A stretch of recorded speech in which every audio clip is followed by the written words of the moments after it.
অবশ্যই ভালো একটা ফিলিং আমি মনে করি যে টেস্ট ক্রিকেট সবারই একটা স্বপ্ন থাকে খেলা, তো সেটার জন্য সিলেকশন হতে পারে অবশ্যই ভালো লাগছে।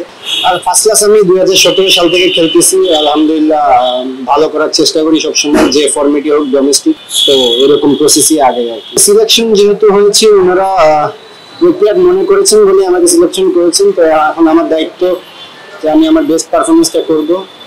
তো তাদেরকে নিয়ে অবশ্যই পরিকল্পনা চলতেছে, যারা যারা খেলবে তো নিজের প্ল্যান অনুযায়ী খেলার চেষ্টা করবে। হ্যাঁ অবশ্যই চ্যালেঞ্জ থাকবে, বাট এই চ্যালেঞ্জের মধ্যে যদি রান করা যায় আমার মনে হয় অনেক ভালো কিছু। টেস্টের কাজ আমি কয়েকদিন আগেও তো বললাম যে আমরা যে সিরিজটা জিতে আসলাম, এটা মানে ডমিনেট করে যে দুইটা ম্যাচ জিতে আসা, তো অবশ্যই এটা তো কালচার চেঞ্জেরই একটা আভাস। আর হ্যাঁ ভালো লাগছে, সিলেকশন হয়ে ভালো লাগছে, চেষ্টা করবো বেস্ট। যেহেতু আমরা লাস্ট সিরিজটা খুবই ভালো গিয়েছে, সেই কনফিডেন্সটা অবশ্যই থাকবে। আমার কাছে মনে হয় যে এই বছর আমাদের চেষ্টা থাকবে যে আমরা যেন মানে যেটা কখনো আগে করতে পারিনি এজ এ টিম, এটা করার চেষ্টা থাকবে। চ্যালেঞ্জ তো সব দিক দিয়েই থাকবে, তাদের ব্যাটিং লাইন আপ তো অনেক ভালো। দেখেন আমরা যদি এজ এ ব্যাটিং ইউনিট ভালো করতে পারি, দেখেন আমরা আমাদের লাস্ট দুটো টেস্টে দেখেন আমরা সবকিছুতেই ভালো করেছি, বিশেষ করে ব্যাটিংটা কিন্তু ভালো ছিল।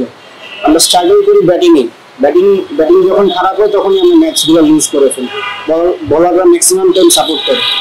ব্যাটিংটা যদি আমরা ভালো করতে পারি তো এটা আমাদের জন্য খুবই ভালো হবে। প্রথমে আমি টি-20 টিমে প্র্যাকটিস ছিলাম, তারপরে তো ফরম্যাট আলাদা হলো, তো প্রিপারেশন আছে, দুই ফরম্যাটের জন্য প্রিপারেশন রাখছি।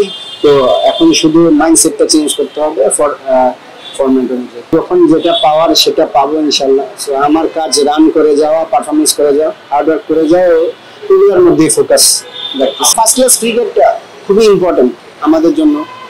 আর আমার খুব কষ্ট লাগে, আমি কথাটা বলি যে অনেকেই বলে যে কি পিকনিক ক্রিকেট, আমি লাস্টে শুনলাম, আসলে এই জিনিসটা খুব কষ্ট লাগে। আমরা জানি আমরা কতটা কষ্ট করে খেলি মানে অ্যাজ এ প্লেয়ার হিসাবে। তো প্লিজ আপনারা এই কথাগুলো বলেন না প্লিজ। আমি এই কথাটা আমি খুব দুঃখ পাই আসলে। আমি 2017 সাল থেকে খেলি ফার্স্ট ক্লাস ক্রিকেটে, আমি জানি আমার কতটা কষ্ট হয়, এক একটা রান করতে আমার কতটা কষ্ট হয়েছে। সো সবার কাছে রিকোয়েস্ট থাকবে যে আমরা অনেক অ্যাজ এ প্লেয়ার হিসেবে আমরা সবাই অনেক কষ্ট করি, আরো কষ্ট করবো ইনশাল্লাহ। আমাদের ফার্স্ট ক্লাস ক্রিকেটটা দিনকে দিন উন্নত হচ্ছে, আরো হবে। রাজা তো অনেক ভালো বোলার, দেখেন না ও তো ফার্স্ট ক্লাস সিলেট থেকেই খেলে, আমি সবসময় উইকেট কিপিং করি ওর বলে। তো ও খুবই আমার মনে হয় যে রেড বল ক্রিকেটের জন্য খুবই থ্রেড হতে পারে সামনের দিনগুলো।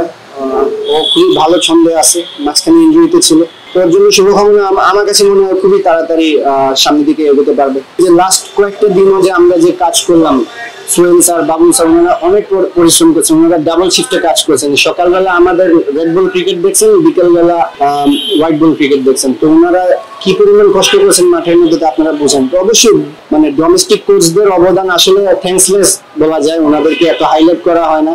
এখন আসলে নাম ধরে বলতে গেলে আমি বলবো যে আমার সবারই অবদান আছে, প্রত্যেকটা কোচের সাথে আমার কাজ করা হয়েছে। সবাই অনেক আসলে আমাদের ছোটবেলা থেকে জানে, চিনে, আমাদের খুঁটিনাটি বিষয়গুলো সবকিছু জানে। তো ওনাদের সাথে খুব ফ্রিলি কাজ করে।